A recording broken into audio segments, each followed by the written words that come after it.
ఇంకా మనకి లిస్ట్ వస్తుంది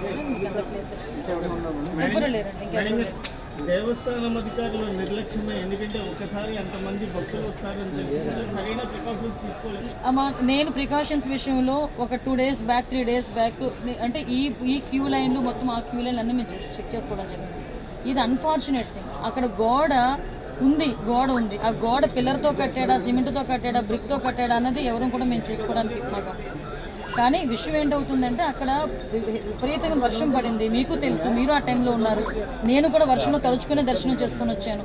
నేనే కాదు, పట్టు వస్త్రాలు సమర్పించడానికి వచ్చిన రెవెన్యూ మినిస్టర్ గారు కూడా వర్షంలో తడుచుకుని వెళ్ళారు. భారీ వర్షంలో తడుచుకుని వెళ్ళాము.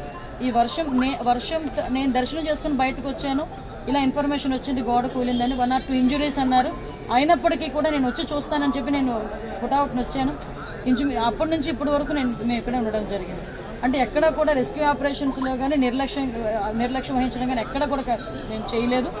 ఇమీడియట్గా క్షతగాతులు ఎవరైతే ఉన్నారో వాళ్ళందరినీ కూడా హాస్పిటల్కి తీసుకెళ్ళి మేము పంపించడం జరిగింది.